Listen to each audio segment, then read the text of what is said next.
Sir இப்படிலாம் என்னை சொல்லி இது பண்ணாதீங்க சார், இன்னைக்கு பொண்ணு இல்லாமல் நான் இருக்கேன்னு சொல்லிட்டு எனக்கு ரொம்ப மன வருத்தமாக இருக்குங்க sir. Aztec Plots and Villas. Call 8438431800. என்னுடைய பொண்ணோட இழப்பை வந்து என்னால் தாங்க முடியாமல் நான் நிறைய முடிவுகள்லாம் இது பண்ணேன். பத்திரப்பதிவு முடிச்சு சிஓ அம்மாட்ட கொடுத்ததுக்கப்புறம் தான் இது சிஓ அம்மா கோடிக்கணக்கான இதை கொடுக்குறீங்க, இதை நாங்கள் வெளியில் இது பண்ணலைன்னா எப்படி? அப்படியே ஒரு வீடியோவில் கூட சென்னையிலேருந்தே ஒரு குழந்தைங்கள்லாம் அப்படியே ஆச்சி ஆச்சி ஆச்சி ஆச்சின்னு இவ்வளோ ஒரு சவுண்டுங்க சார். கண்ணில் என் பொண்ணுடைய இதுவாக சார் பார்த்தேன், ஒவ்வொரு ஆன்மாக்கள்லையும் பார்த்தேன். இவ்வளவு தூரத்துக்கு நம்ம பொண்ணு இதாக இருக்குது அப்படின்னு சொல்கிறது ரொம்ப பெருமையாக இருந்ததுங்க சார். உங்களை பார்க்கும்போது ரொம்ப எளிமையா இருக்குமா, கையில எதுவுமே இல்லையா? பொண்ணை இது பண்ணிட்டா நம்ம இருக்கக்கூடாது அப்படின்ற இதில் தான் சார் வாழ்ந்துட்டு இருக்கிறேன். மெல்ல மெல்ல இது பண்ணி இப்போ நல்ல விஷயங்களை பண்ணி வச்சுட்டு போயிடணும். இருக்குன்னா நல்லா செலவழிப்பேங்க சார், நல்லா எல்லாத்துக்கும் தர்மம் பண்ணுவீங்க சார், இல்லைன்னா பேசாமல் இருப்பேங்க சார். இவ்வளவு கோடியும் எடுத்து கொடுத்தா பிற்காலத்துக்கு நமக்கு நீ எதுவும் எடுத்து வச்சுக்கலையா? அதனால தான் நான் மீடியா அதுல எல்லாம் நான் எதுவுமே தெரியப்படுத்தக்கூடாதுன்னு நினைச்சேன். இன்னைக்கு இறைவன் பாருங்க இவ்வளவு தூரத்துக்கு என் பொண்ணு மூலியமா என்னை தெரிய வச்சிருச்சே அப்படின்னு நினைக்கும். கணவன் தான் இல்லாமல் இருந்தோம் சார், நல்ல கனரா வங்கியில் வேலை பார்க்குறாரு அப்படின்னு சொல்லிட்டு ரொம்ப சந்தோஷமாக தான் சார். கரெக்டாக 2 வருஷம் 8 மாதம் சார் கல்யாணம் ஆகி இறந்துட்டாங்க சார்.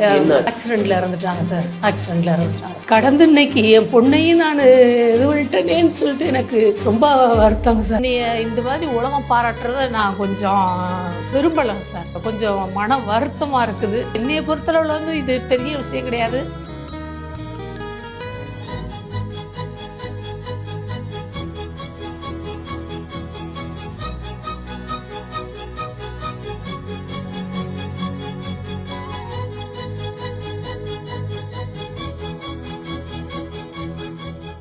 அம்மா, இன்னைக்கு தேதியில் நிறைய பேர் பணம் பணம் பணம் பணத்துக்கு பின்னாடி ஓடிட்டு இருக்காங்கல்ல, அதெல்லாம் பார்க்கும்போது உங்களுக்கு எப்படி இருக்கு? எனக்கு அதான் சார், பணம் ஒரு பொருட்டாவே தெரியல. நான் என்ன நினைக்கிறேன் அப்படின்னா சார், பணம் பெரிய விஷயம் கிடையாது அப்படின்றது என்னுடைய மனதில் ஓடுற எண்ணம். ரெண்டாவது எல்லாரும் கேட்டாங்க, ஏன் இந்த இதை நீ இப்படி கொடுத்துட்ட, நீ எப்படி இது பண்ணுவ அப்படின்னு சொல்லிட்டு. எனக்கு நான் உழைக்கிறேன், சாப்பிட்றேன், போதும், இறைவன் அந்த இதுக்கு படைச்சிருக்காருல அது போதும் அப்படின்ற நிறைவு. ரெண்டாவது சார், உலகத்தில் எவ்வளவோ கோடிக்கணக்கான ஆன்மாக்கள் நல்லது பண்ணியிருக்கிறாங்க, பெரிய பெரிய இதுகள்லாம் பண்ணியிருக்காங்க. அந்த இதில் நான் ஒரு சாதாரண இதை பண்ணியிருக்கிறேன். என்னைய இந்த மாதிரி உலகம் பாராட்டுறத நான் கொஞ்சம் விரும்பலைங்க சார். எனக்கு இது எனக்கு என்னைய பொறுத்தளவில் இது பெரிய விஷயம் கிடையாது. இந்த மாதிரி இதுகளெல்லாம் எனக்கு வர்றது ரொம்ப கொஞ்சம் மன வருத்தமாக இருக்குது. அதுதாங்க சார் நான் சொல்கிறது. எப்படிமா அந்த மனசு வந்தது கொடுக்கறதுக்கு? என்னுடைய பேர் ஆயி என்ற பூரணாங்க சார்.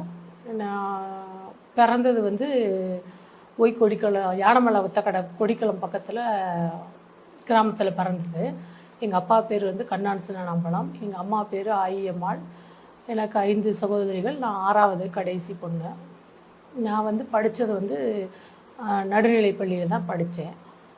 குடிக்குளம் கிராமத்தில் உள்ள ஸ்கூலில் தான் படித்தது.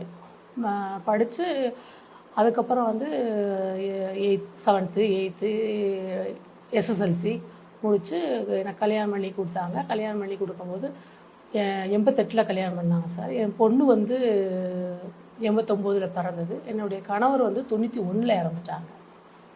இறந்ததுக்கப்புறம் நான் பொண்ணுக்காகவே வங்கியில் வேலை, என் கணவர் வங்கி பணியில் இருந்ததுனால எனக்கு கணவருடைய வேலைன்ற அடிப்படையில் எனக்கு கிடச்சி வாங்கினோம். நான் பணி புரிஞ்சிட்டு இருந்தேன். பொண்ணுடைய படிக்க வச்சேன். என் பொண்ணை நல்லபடியாக படிக்க வச்சு பிகாம் முடித்தது. அதுக்கு ஆடிட்டர் ஆகணும் அப்படின்ற விருப்பம் பொண்ணுக்கு அதை ஆடிட்டர் ஆக்க முடியலையே அப்படின்றது எனக்கு கொஞ்சம் வருத்தம். கல்யாணம் பண்ணி கொடுத்துட்டேன்.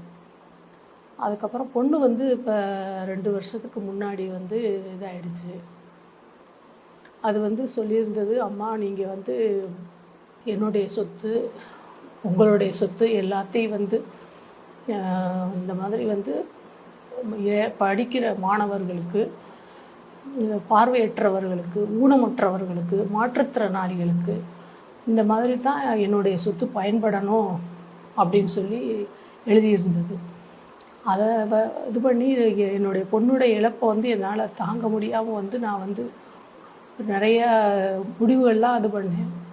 அது இறைவன் என்ன அந்த அளவுக்கு என்னை உலகம் போற்றணும் அப்படின்ட்டு இன்னைக்கு வந்து இவ்வளவுக்காக என் பொண்ணு வந்து என்னை வந்து இது பண்ணி வச்சிருந்துச்சா என்னன்றது தெரியாது. பொண்ணுடைய செயலை வந்து நல்லபடியாக பயன்படுத்தணும் அப்படின்ற ஒரே குறிக்கோளோட தான் வந்து இந்த இதை வந்து போய் 1.5 வருஷமாக இது பண்ணி நல்லபடியாக ஸ்கூலுக்கு ஏன் நம்ம விற்று அந்த பணத்தை வச்சு நிறையா இதுகள் பண்ணலாம் அப்படின்னு சொல்லி ட்ரஸ்டி இந்த மாதிரி முதியோர் இல்லங்கள் இதுகளுக்கெல்லாம் பண்ணலாம் அப்படின்னு சொல்லி இருக்கும்போது ஏன் தோணுது நம்மளுடைய பொண்ணுடைய ஆசையை வந்து அதிலேயே வந்து பயன்படுத்த அந்த இடத்துல படிக்கிற மாணவர்கள் வந்து நிறைய பயன்படுவாங்க. அதில் சுற்றி உள்ள கிராமத்தில் உள்ள மாணவர்கள்லாம் வசதியற்றவர்கள் தானே வந்து படிக்கிறாங்க. கவர்மெண்ட் ஸ்கூலில் யாருங்க சார் இது பண்ணுறது? அதனால் வந்து இந்த நடந்து போய் படிக்கணும். அவங்க வந்து பக்கத்தில் 5 கிலோமீட்டர் போய் படிக்கணும். நம்ம ஊர்லேயே இருந்தால் நம்ம சுற்றி உள்ள கிராமத்தில் உள்ள அத்தனை குழந்தைகளும் பெரிய பெரிய அதிகாரிகள் ஆகணும். அந்த குழந்தைகளுடைய கண்ணில் வந்து என் பொண்ணுடைய ஆசையை பார்க்கணும். அதுங்க படித்து வரும்போது இந்த நின்று ஒரு அக்கா வந்து இடத்த கொடுத்தாங்க. அவங்களோட இதில் வந்து நாங்கள் படித்து இவ்வளோ பெரிய ஆளானோம் அப்படின்னும்போது வந்து எனக்கு ரொம்ப நிறைவாக இருக்கும். அப்படி என் பொண்ணுடைய மனதும் சந்தோஷம் அடையும் அப்படின்ற ஒரே நோக்கத்துக்காகவே வந்து அழியாத பொருள் வந்து கல்வி செல்வம் தான். அதனால் அந்த கல்வியை குழந்தைகளுக்கு கொடுக்கணும் அப்படின்றதுல வந்து பயனுள்ளதாக இருக்கணும் அப்படின்றதுக்காக தான் பண்ணேங்க சார். அவங்களுடைய ஆசையை முழுமையா நிறைவேற்றணும். இது அன்னைக்கு நாள்ல கொடுக்கறதுக்கு என்ன காரணமா? ஒரே நாள்ல எடுத்த முடிவா உடனடியா நம்ம இதை பண்ணிடலான்னு இல்ல அது பார்த்து பொறுமையா எடுத்து? அதாவது சார் பொண்ணு இது பண்ணதுக்கப்புறம் வந்து நிறைய விஷயங்கள் சின்ன சின்ன அந்த பொண்ணுடைய இதுகள்லாம் பண்ணினேன். இது வந்து பெரிய ப்ராப்பர்ட்டி. இதை வந்து எப்படி நம்ம பண்ணலாம் அப்படின்னு சொல்லி முடிவெடுக்கும் போது வந்து அதை விற்றுட்டு பண்ணலாம் அப்படின்னு சொல்லி நினச்சா விற்று நம்ம கையில் வச்சுருந்தாலோ அந்த மாதிரி இதெல்லாம் வந்து நிறைய குழப்பங்கள் நிறைய இதுகள்லாம் வரும். அதனால் அந்த மாதிரி நம்ம பண்ண வேணாம். இது கல்விக்குன்னு இது பண்ணிட்டோம்னா வந்து சரியாக இருக்கும் அப்படின்றதுக்காக நான் 1.5 வருஷத்துக்கு முன்னாடியே வந்து இந்த இதை வந்து நான் எடுத்து செயல்பட தொடங்கினேன் சார். 1.5 வருஷத்துக்கு முன்னாடியே வந்து செயல்பட தொடங்கினேன். நிறைய தடைகள் அப்படின்றதெல்லாம் இருந்தது. அவங்க எல்லாரும் சொல்றாங்க கவர்மெண்ட்டுக்கு தானே நீங்க ஏன் அப்படி இது பண்றீங்க, கவர்மெண்ட் கொடுக்குறது கவர்மெண்ட் வாங்கும்ல அப்படின்ட்டு நிறைய ஃபார்மாலிட்டிஸ்லாம் இருந்தது. அது எல்லாம் அவங்க கேட்க அதெல்லாம் நான் ப்ராப்பராக கொடுத்து அதுக்கப்புறம் தான் வந்து அவங்களும் வந்து எடுத்த உடனே வாங்கினா அவங்களுக்கும் கவர்மெண்ட்டில் வந்து ஏன் இந்த மாட்டை இது பண்ணி வாங்கிட்டீங்களான்னு சொல்லி கேட்பாங்கன்னு சொல்லிட்டு அவங்களும் நிறைய ப்ராப்பர்ட்டிஸ் எல்லாம் அதனுடைய பர்டிகுலர் எல்லாம் கேட்டாங்க. நானும் கரெக்டானது மாமா வந்து ஏஹெச்எம் ரிட்டையர்டு ஹெட் மாஸ்டர். அவங்க அந்த லைனில் இருந்ததுனால அவங்கள வச்சு எல்லா பேப்பர்ஸும் மூவ் பண்ணி இது பண்ணி அவங்க பர்டிகுலர்ஸ் எல்லாம் எழுதி கொடுத்தாங்க. இது பண்ணாங்க எல்லாத்தையும் இது பண்ணி கடைசியில் இப்போ நல்லபடியாக வந்து பத்திரப்பதிவு பண்ணோம் சார். பத்திரப்பதிவு பண்ணி அது வரைக்கும் கூட யாருக்கிட்டையும் நாங்கள் சொல்லவே கிடையாது, ஒன்றும் கிடையாது. பத்திரப்பதிவு முடித்து சிஓ அம்மாட்ட கொண்டு போய் கொடுத்ததுக்கப்புறம் தான் இது சிஓ அம்மா வந்து நாங்கள் இவ்வளோ பெரிய நீங்கள் ஏமா கோடிக்கணக்கான இதை கொடுக்குறீங்க, இதை வந்து நாங்கள் வெளியில் இது பண்ணலைன்னா எப்படி அப்படின்னு சொல்லிட்டு அவங்க இது மூலயமா தான் இது வந்து இது பண்ணியிருக்குது சார். இப்போ நீங்கள் வந்து அந்த கல்வி அலுவலர்கிட்ட வெளிப்படுத்தும் போது அவங்க எவ்வளோ சந்தோஷப்பட்டாங்க, என்னெல்லாம் பேசினாங்க சார்? அவங்க சந்தோஷப்பட்ட விஷயங்கள் வந்து கல்வி இது துறையில் இருக்கிற நம்ம சிஓ ஆஃபீஸ், மதுரை சிஓ ஆஃபீஸில் இருக்க அத்தனை அதிகாரிகளும் வந்து என்ன சொல்கிறது அவ்வளோ ஒரு சந்தோஷமாக இது பண்ணாங்க. அம்மா போராடி முடிச்சிட்டீங்களேம்மா அப்படின்னு ஒவ்வொரு அதிகாரிகளும் ஊழியர்களும் அவ்வளவு தெரியாத அத்தனை அவங்களும் வந்து ஊக்குவிச்சாங்க சார்.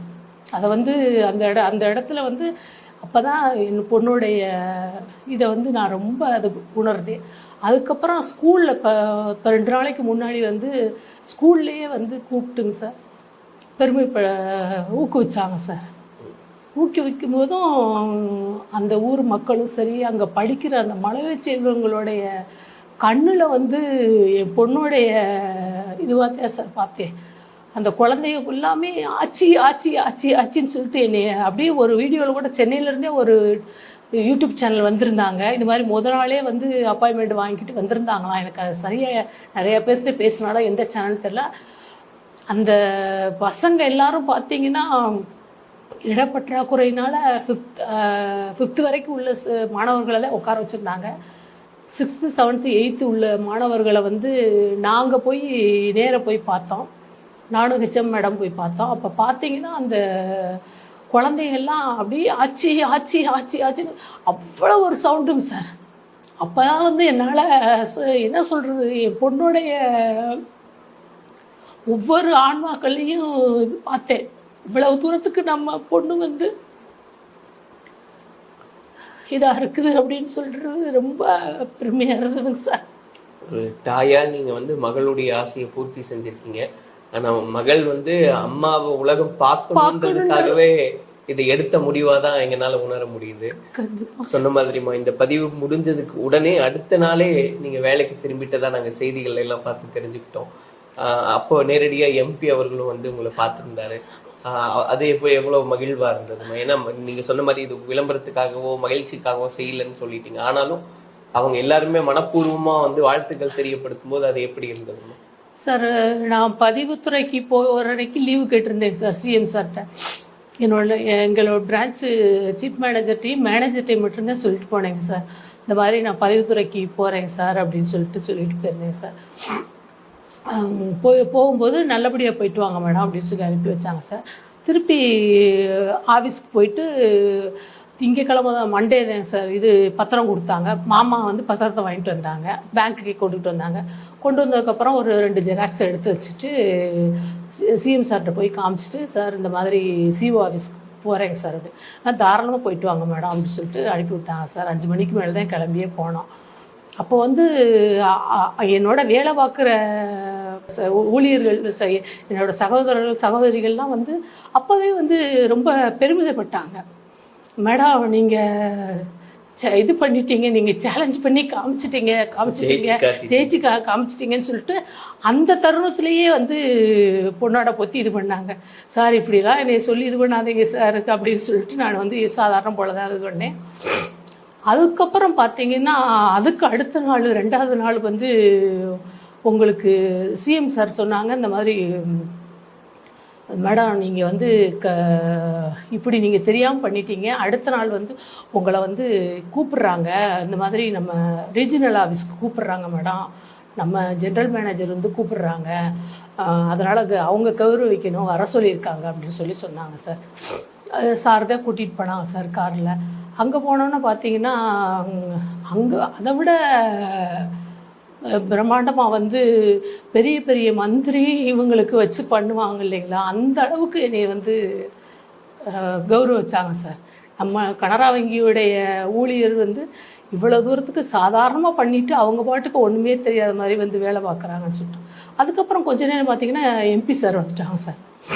எம்பி வெங்கடேசன் சார் வந்துட்டு கையை பிடிச்சி அவ்வளோ தூரத்துக்கு அவங்க வந்து கொடுக்குற கையை வந்து நான் வணங்காமல் இருந்தால் நான் வந்து ஒரு மனித நியமிக்க இது கிடையாது அப்படின்னு சொல்லிட்டு அவங்க வந்து ரொம்ப வாழ்த்தி இது பண்ணாங்க சார். அது வந்து வாழ்க்கையில் அவங்க வந்ததுக்கப்புறம் தான் வந்து உடனடியாக பார்த்தீங்கன்னா கனரா பேங்க் ஃபேமிலியே வந்து ஃபோன் பண்ண ஆரம்பிச்சிட்டாங்க சார். எம்பி சார் வந்து நான் ரீஜனல் ஆஃபீஸ்லேருந்து தலாகுளம் பிரான்ச்சுக்கு நான் வர்றதுக்குள்ளேயும் பார்த்தீங்கன்னா ஃபோன் மேலே ஃபோனுங்க சார். எனக்கு மட்டும் கிடையாது, என்னுடைய வேலை பார்க்குற அத்தனை சகோதரர் சகோதரிகளுக்கும் ஃபோனு, உங்கள் பிரான்ச்லேருந்து இந்த மாதிரி பண்ணியிருக்காங்களே அப்படின்னு சொல்லிட்டுங்க சார். அதுக்கு அடுத்தபடியாக தமிழ்நாட்டினுடைய முதலமைச்சர் உங்களுடைய அந்த கல்வி சேவையை பாராட்டி அந்த செய்தியை வெளியிட்டோட கண்டிப்பா சார் விருது நாங்க கொடுக்குறோம் குடியரசு தின விழால. அதெல்லாம் ஒரு அது ஒரு சொல்லப்போனா அது உங்க பொண்ணுக்கான கண்டிப்பா சார் பொண்ணுக்கான விருது தான் சார்.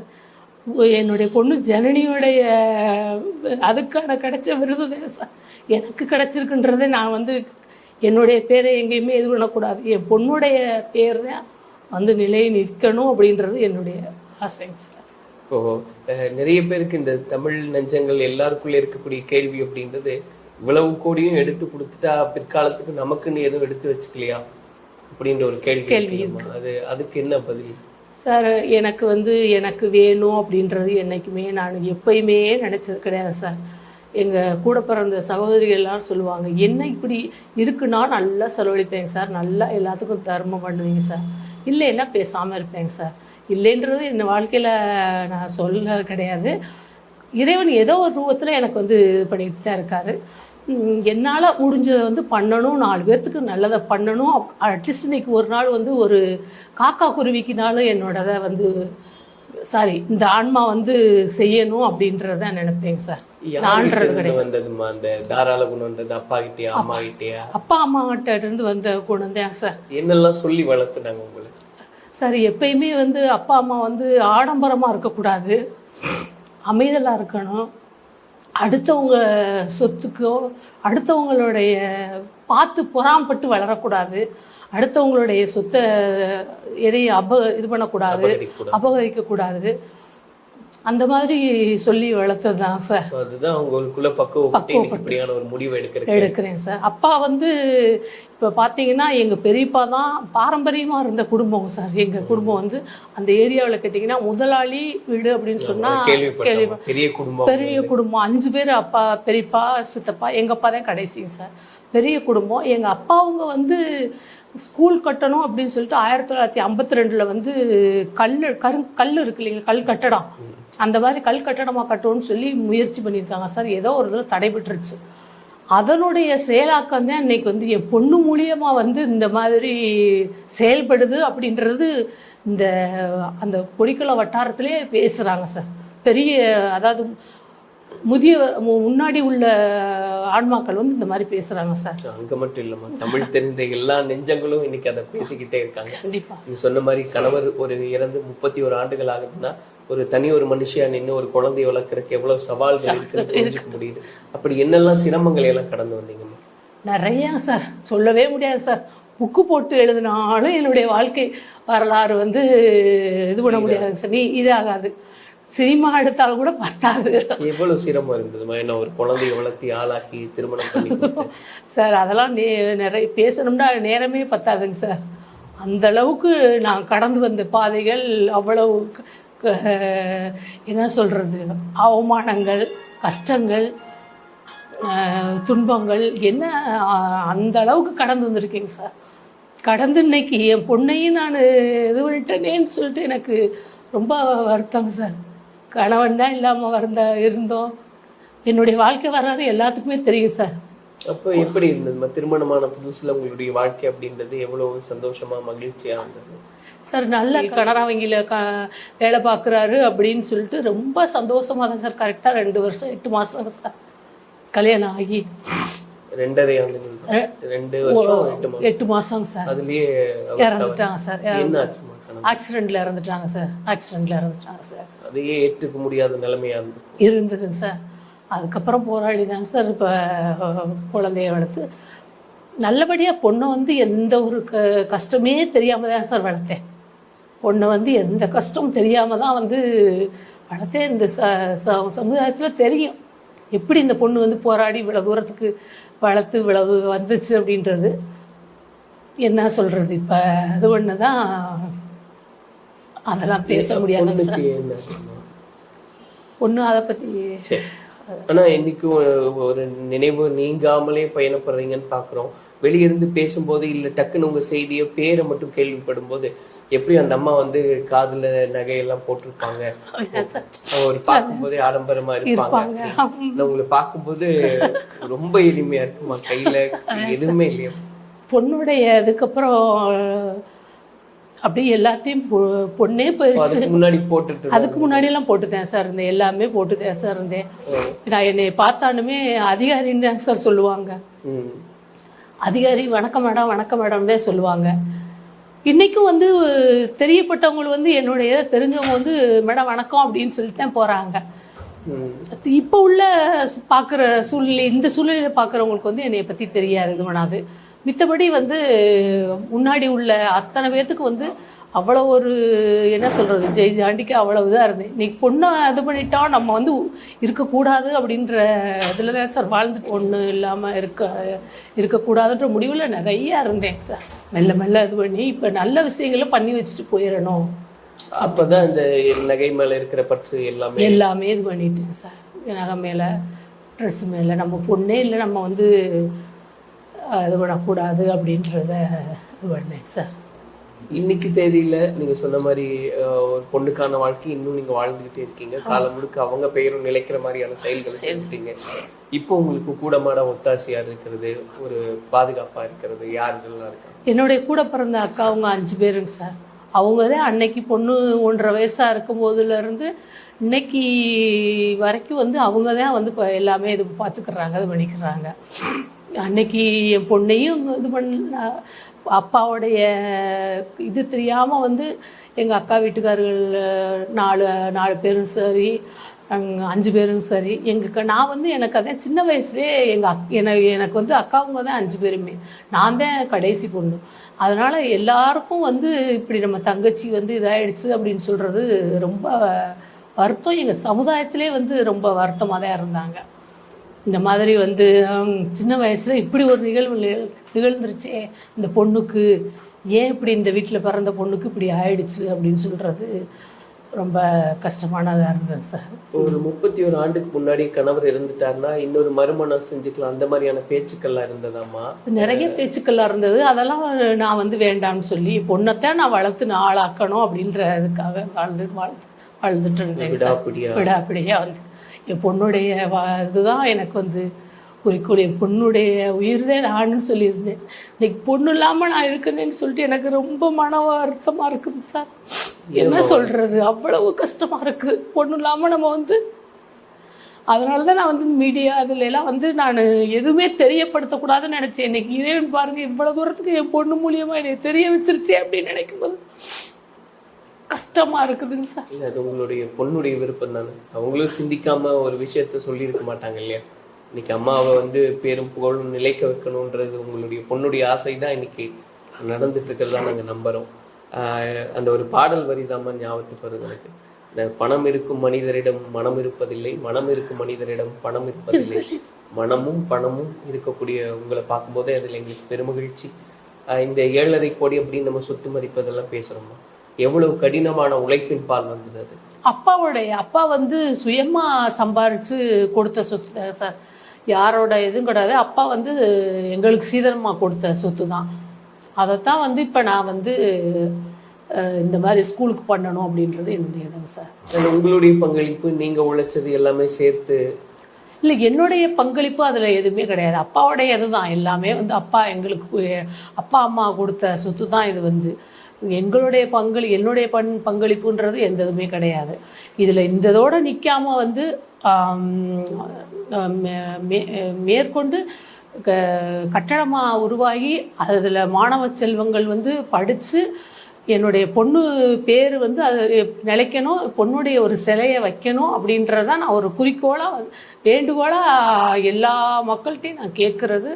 தமிழக முதலமைச்சர் அவர்களுக்கும் மற்றும் அனைத்து உள்ளங்களுக்கும் நான் வந்து கேட்டுக்கிறது என்னவென்றால், மேற்படிப்புக்கான மேல்நிலை பள்ளியை உயர்த்துவதற்கான கட்டடத்தை கட்ட வேண்டும் அப்படின்றதான் என்னுடைய குறிக்கோளுங்க சார். ஒரு செய்தியை இவங்களுக்கு சொல்லணும்னா என்ன சொல்லுவீங்க? அதாவது நிறைய பேருக்கு பணம் இருக்கு ஆனா மனசு இல்ல கொடுக்கறதுக்கு. என்ன செய்தி சொல்லணும் பொதுமக்களுக்கும் சரி, நீங்க ஒரு செய்தி சொல்லணும்னா என்ன சொல்லணும்னு விருப்பப்படுறீங்க? அதாவதுங்க சார், நம்ம இந்த பூமியில் வந்திருக்கோம். நம்மளால் முடிஞ்சது, நம்மளுக்கு ஒருத்தவங்க இவ்வளவு செய்கிறாங்களேன்னு நினைக்க வேண்டாம். நம்மளால் முடிஞ்சதை வந்து இந்த சமுதாயத்துக்கு செய்யணும்.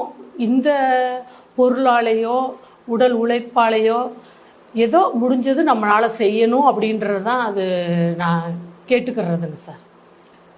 உங்ககிட்ட பேசினா எங்களுக்கு பேசிட்டே இருக்கணும்னு தோணுதுமான நிறைய பேர் காத்திருக்காங்கன்னு பார்க்குறேன். சொன்னது போல உங்களுடைய அந்த சேவை, உங்களோட மகளுடைய அந்த ஆசை அப்படின்றதெல்லாம் மிகப்பெரிய கனவு. எல்லாமே இன்னைக்கு பழிச்சிருக்கு. இன்னும் அதனுடைய விளைவுகளை நம்ம பார்க்க தான் போறோம். நல் விளைவுகள் என்னெல்லாம் கிடைக்குதுன்னு இதுக்கு மனமாற எங்களுடைய பிகைன் சார்பா வாழ்த்துக்களை தெரியப்படுத்துறோம்மா. சாதாரண செயல் அல்ல. இந்த செயல் காலம் உள்ள வரைக்கும் நிலைக்கும். அதுக்கு எங்களுடைய வாழ்த்துக்களையும் தெரியப்படுத்தணும். ரொம்ப மகிழ்ச்சி. நன்றிங்க சார். நன்றிங்க sir. Aztec Plots and Villas. Call 843-843-1800.